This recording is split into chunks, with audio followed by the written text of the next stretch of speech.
Hello everyone, welcome to my YouTube channel. Myself Shubham Roda from Shubh education. उम्मीद करता हूँ आप सब बढ़िया होंगे। तो आज हम इस वीडियो में काफी इंपॉर्टेंट टॉपिक्स के बारे में बात करेंगे नीट पीजी 2023 से रिलेटेड। और जो टॉपिक्स हैं वो हैं काउंसलिंग डेट्स क्या रह सकती हैं, इसके अलावा बात करेंगे हम एनएमसी बिल के बारे में, सीट इंक्रीमेंट के बारे में और एक्सपेक्टेड रिवाइज्ड कट ऑफ के बारे में। ठीक है, तो इन पे बात करेंगे आज हम इस वीडियो में। और इससे पहले तो अगर आप चैनल पर नहीं हो तो मेक श्योर आप चैनल को सब्सक्राइब कर लें, ताकि आपके पास जो भी अपडेट्स हो वो फटाफट से वो आ सके। ठीक है, और इसके अलावा हमारी पेड काउंसलिंग सर्विसेज भी आप अवेल कर सकते हैं। पूरा जान सकते हैं आपकी आपके मार्क्स पे, आपके बजट पे कौन सी ब्रांच आपको मिल सकती है और कौन से कॉलेज में आपको वो मिल सकती है। ठीक है, उसके लिए आपको नंबर नीचे रिफ्लेक्ट हो रहा है, आप उस पर में कॉल या व्हाट्सएप आप कर सकते हैं। इसके अलावा हमारे टेलीग्राम ज्वाइन कर सकते हैं, टेलीग्राम चैनल डिस्क्रिप्शन बॉक्स में लिंक मिल जाएगा। गूगल फॉर्म को आप फिल कर सकते हैं, जहाँ से हमारी टीम की तरफ से आपको कॉल बैक कर लिया जाएगा, अगर आप एक बार उसमें अपनी जो रजिस्ट्रेशन है उस पर कर दें तो। ठीक है, आपको सारी डिटेल्स आपको फिल करनी है और आपको कॉल बैक हमारी टीम की तरफ से कर लिया जाएगा। इसके अलावा हमारे ऑफिस विजिट कर सकते हैं, जिसमें हम आपको वन ऑन वन बैठ के बताएंगे कि आपके लिए कौन से मार्क्स पे कितनी रैंक पे आपके लिए कौन कौन से ऑप्शन यहाँ पे अवेलेबल है, और हमारे से आप काउंसलिंग सर्विस भी ले सकते हैं। ऑफिस हमारा नोएडा में है। ठीक है, मैं वहाँ पे अवेलेबल रहूंगा। आप डिस्क्रिप्शन बॉक्स में आपको वहाँ पे एड्रेस मिल जाएगा, वहाँ से आप विजिट उसको कर सकते हैं ऑफिस में। ठीक है, और बैठ के सारी कुछ चीजें समझ सकते हैं। तो अभी हम बात करेंगे सबसे पहले यहाँ पे एनएमसी बिल के बारे में। तो जो आपको जैसे पता है 2022 में बहुत ही ज्यादा मतलब रश था कि बहुत ही ज्यादा बातें हो रही थी एनएमसी बिल को लेकर के, एनएमसी बिल आएगा आएगा। ठीक है, बहुत सारे कोर्ट केसेस चले जिसकी वजह से जो काउंसलिंग थी वो भी डिलेड हो गई थी। ठीक है, तो अब 2023 में क्या वो एनएमसी बिल फिर से आ सकता है? तो मैं बताऊं, अभी तक कोई भी चांसेस नहीं है उस बिल को आने के। मे बी इन फ्यूचर 2024 में शायद वो बात फिर से निकल के आए एनएमसी बिल को, लेकिन अभी तक कोई चांसेस नहीं है। ठीक है, और जो कॉलेजेस में भी बात चल रही है जो, तो उनको भी तरफ से कोई अभी एनएमसी का ऐसा कोई रूल नहीं है, क्योंकि लास्ट ईयर बात बहुत सारी चल रही थी कि 50% फीस होगी वो गवर्नमेंट कोटे से जाएगी, गवर्नमेंट कोटा की फीस पे होगा उस पर एडमिशन, और बाकी 50% मैनेजमेंट कोटा पे।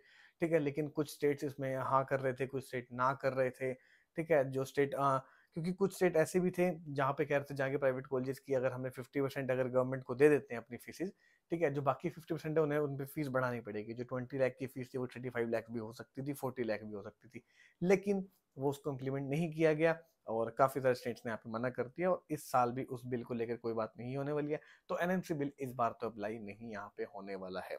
ठीक है, अब हम बात करेंगे इस अब अगले टॉपिक है जो हमारा वो काउंसलिंग डेट। काउंसलिंग डेट कब यहाँ पे काउंसलिंग कब आपकी जो स्टार्ट हो सकती है? हाँ ठीक है, तो काउंसलिंग के बारे में बात करें तो जब नीट पीजी पोस्टपोनमेंट को लेकर बात चल रही थी, कोर्ट में बहुत सारे केसेस चल रहे थे, तब जो एनएमसी के डिफेंडिंग जो लॉयर थे, तो उन्होंने साफ साफ कहा था कि हम जो हमारी हेल्थ मिनिस्ट्री है वो बहुत ज़्यादा काम कर रही है, चीज़ों को जो ऑफ ट्रैक चली गई थी उनको ऑन ट्रैक लाने पे, जो काउंसलिंग डिलेड हो गई थी उनको वापस ट्रैक पे लाने पे, जो एग्जाम लेट हो रहे थे उनको ट्रैक पे लाने के लिए। ठीक है, तो उन्होंने कहा था कि हम फिर से एक बार दोबारा से काम कर रहे हैं इन चीज़ों पे, और हम जितनी जल्दी हो सकेगा उतनी जल्दी काउंसलिंग को स्टार्ट करेंगे। और इसी के बीच एक इंटर्नशिप में भी उन्होंने यहाँ पे रिलीफ दिया था कि ये दिया था कि 11 अगस्त तक आप इंटर्नशिप का जो सर्टिफिकेट है वो कंप्लीट कर सकते हैं। ठीक है, और इंटर्नशिप के सर्टिफिकेट के बिना तो कहीं भी काउंसलिंग नहीं होने वाली है। तो 11 अगस्त यहाँ पे लास्ट डेट दी गई है। अब आप खुद सोचें, 11 अगस्त अगर लास्ट डेट दी गई है तो उससे पहले काउंसलिंग स्टार्ट कैसे हो सकती है? ठीक है, तो एमडी एमएस जो भी जहाँ जहाँ भी आप अप्लाई करेंगे किसी स्टेट में, तो वहाँ पे इंटर्नशिप कंप्लीशन का आपको सर्टिफिकेट शो करना होता है। तो 11 अगस्त तक तो वो आपको पहले डेट बढ़ा दी गई है, तो फिर 11 अगस्त से तो पहले कोई चांसेस यहाँ पे नजर नहीं आ रहे काउंसलिंग स्टार्ट होने के। ठीक है, और इसके बाद हम बात करते हैं अब यहाँ पे सीट इंक्रीमेंट के बारे में, क्योंकि ठीक है बहुत सारे स्टूडेंट्स हैं जो वेट कर रहे हैं कि शायद सीट इंक्रीज हो इस बार। तो मैं आपको बताऊं 2014 में अगर बात करें तो जो सीट्स थी अराउंड अराउंड वो थी 31,185 थी। ठीक है, और 2014 से बढ़नी स्टार्ट हुई थी, और अब 2023 तक ये सीट अभी तक तो चलो, जो अभी जो 23 का सेशन है उसमें अभी कॉलेजेस में इंस्पेक्शन चल रही है। ठीक है, 2022 तक बात करूं तो 65,335 सीट्स अभी टोटल हैं, जिसमें से जो 13,246 सीट्स हैं वो हैं डीएनबी की, और बाकी 6,000 सीट्स समथिंग है वो है सीपीएस की। ठीक है, तो इतनी ज्यादा सीट इंक्रीमेंट हुई है यहाँ पे, 110% का यहाँ पे हमें सीट इंक्रीमेंट को देखने को मिला है। हर साल सीट कुछ ना कुछ इंक्रीज होती है। ठीक है, 2021 में बात करें तो अराउंड अराउंड 200 सीट इंक्रीज हुई थी, और लास्ट ईयर 4,000 सीट इंक्रीज हुई थी। तो इस बार भी सीट आपकी इंक्रीज हो सकती है, अराउंड 2500 कॉलेजेस में इंस्पेक्शन चल रही है। ठीक है, सीटें देखो, सीटें इंक्रीज होने से ये है कि वो या तो वो लोअर क्लिनिकल की भी हो सकती है, हाई क्लिनिकल की भी। ठीक है, इसमें हम कुछ भी नहीं गारंटी दे सकते यहाँ पे, तो या तो वो लोअर क्लिनिकल की हो सकती है, हायर क्लिनिकल की, या नॉन क्लिनिकल की, बट गवर्नमेंट का कोई विचार नहीं है अभी नॉन क्लिनिकल को बढ़ाने का, क्योंकि ऑलरेडी वहाँ पे एडमिशन है वो कम हो रहे हैं। ठीक है, तो मे बी जो सीट्स हैं वो इस बार इंक्रीज होकर आपके सामने यहाँ पे आ सकती हैं। राउंड राउंड एक्सपेक्टेड है 25 से लेके 300 3000 तक यहाँ पे जो आपकी सीट है वो इंक्रीज यहाँ पे की जा सकती हैं। तो हमें वेट करना होगा, बट इससे एक फायदा ये होगा कि जो आपको जो रैंक अभी नजर आ रही है कि इस रैंक पे कॉलेज मिल सकता है, वो थोड़ी सी शायद हमें यहाँ पे इंक्रीज देखने को मिले। अगर कोई चीज 20,000 में मिल रही है तो वो मे बी 21,000 तक के आसपास मिल सकती है, 22। तो जो भी बॉर्डर लाइन पे स्टूडेंट्स हैं उनको यहाँ पे बेनिफिट देखने को हमें बहुत ज्यादा यहाँ पे मिल सकता है।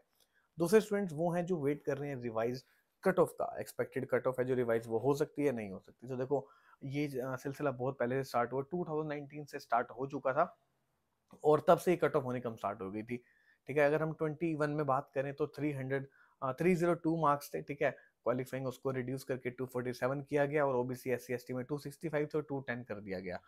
ठीक है, और 2022 में 275 से 201 कर दिया गया, और ओबीसी एससी एसटी में 245 थे और 167 कर दिया गया। ठीक है, इसी तरह से अगर हम 23 में बात करें तो देखो जो काउंसलिंग होती है सेकंड राउंड 1 होता है, राउंड 2 ये होता है 1:2 में, कि एक सीट पे दो स्टूडेंट्स यहाँ पे compete करेंगे। ठीक है, तो अब जो राउंड 1 और राउंड 2 के बाद देखा जाता है कि कितनी सीट बच रही हैं। ठीक है, उस हिसाब से फिर वो उसको रेशियो को बढ़ा दिया जाता है, 1:3 या 1:4 कर दिया जाता है। ठीक है, ये फैक्टर है। और एक और चीज है कि बच्चों ने पार्टिसिपेट पर बहुत ज्यादा किया। लास्ट ईयर 1,80,000 ने किया था, इस बार 2 लाख स्टूडेंट्स ने पार्टिसिपेट किया। तो इससे कहीं ना कहीं जो स्टूडेंट्स हैं वो बहुत ज्यादा उनका एनरोलमेंट हुआ है, और जो कट ऑफ के चांसेस हैं डाउन होने के, और वो बहुत ज्यादा यहाँ पे फिर से एक बार हो चुके हैं। ठीक है, तो इस वजह से अगर हम एक्सपेक्टेड कट ऑफ के बारे में बात करें, जो इस बार 291 है फॉर जनरल कैटेगरी, सो ये जा सकती है डाउन 220 से लेकर 230 के बीच कहीं ना कहीं, और 257 है ओबीसी एससी एसटी के लिए, तो ये कम होकर हो सकती है 180 से लेके 185 के बीच, और पीडब्ल्यूडी में 275 है, तो ये हो सकती है 210 से लेके 220 के बीच। बट इसमें आपको बजट यहाँ पे बढ़ाना पड़ेगा। अगर आपकी एक्सपेक्ट जो कट ऑफ रिवाइज होती है तो आपको बजट अपना हाई लेके चलना पड़ेगा। ठीक है, मैनेजमेंट कोटा एनआरए के लिए आप फाइट कर सकते हैं, और अभी हमारी टीम को एक बार जरूर कॉन्टेक्ट करें आपके लिए कि कौन कौन से ऑप्शंस बाद के लिए अवेलेबल रहेंगे, उस हिसाब से अपना बजट आप तैयार कर सकते हैं। ठीक है, तो एक बार हमारी टीम को जरूर कॉन्टेक्ट करें मैनेजमेंट कोटा एनआरए कोटा के लिए। ठीक है, अगर आपके लोअर कम से कम मार्क्स है तो भी हम जो एडमिशन है वो बहुत ज़्यादा चांसेस होते हैं होने के। बट ये है कि आपको काउंसलिंग गाइडेंस सही मिलनी चाहिए। आप किसी भी काउंसलर पे जाएं एडमिशन के लिए बात करें, बट आप उसको ध्यान रखें कि वो जो तरीका होगा बिल्कुल सही होना चाहिए, सब कुछ सिस्टमेटिकली यहाँ पे होना चाहिए। फीसिस हैं, फीसिस भी नेगोशिएट हो जाती हैं कई बार। ठीक है, राजस्थान के कॉलेजेस हैं जहाँ 65 to 70 लाख फीस होती है, और नेगोशिएट करके 50 पे भी आ जाते हैं कई बार। ठीक है, तो एक काउंसलर का उसमें बहुत इंपॉर्टेंट रोल प्ले करता है, जो आपके साथ जा रहा है वो किस हिसाब से आपकी फीस है जो नेगोशिएट कराता है। सारा कुछ वैसे लीगल प्रोसेस होता है, but depending upon the your counsellor, चाहे आप हमें भी चूज करते हैं किसी और को भी। ठीक है, तो आपको इन चीज़ों का ध्यान रखना होगा। आप हमारे ऑफिस आए, बात करें, 1-on-1 बैठे कि किस तरह से चीज़ें यहाँ पे कंप्लीट होंगी, और सारी चीज़ें समझ सकते हैं। नोएडा में हमारा ऑफिस है, डिस्क्रिप्शन बॉक्स में आपको सारी चीज़ें मिल जाएंगी। कॉल कर सकते हैं हमें, व्हाट्सएप कर सकते हैं, गूगल फॉर्म फिल कर सकते हैं, कॉल बैक आपको कर लिया जाएगा। ठीक है, अभी के लिए थी वीडियो, कुछ बात करें इंपॉर्टेंट टॉपिक्स के बारे में, काउंसलिंग डेट, सीट इंक्रीज हो सकती है या कितनी हो सकती है। ठीक है, एनएमसी बिल के बारे में बात करी, कट ऑफ रिवाइज के बारे में बात करी, सारी चीजें हमने इस वीडियो में कवर करी हैं। अभी जल्दी मिलेंगे आपसे नेक्स्ट वीडियो के साथ, कोई भी जैसे अपडेट आएगा। बाकी रेगुलर वीडियोस आ रही हैं, एक्सपेक्टेड कट ऑफ कितनी रह सकती है किस ब्रांच की, वो आप उसको आप देख सकते हैं। ठीक है, तो ये थी अभी के लिए वीडियो, मिलेंगे आपसे जल्दी नेक्स्ट वीडियो के साथ। Until then goodbye, take care.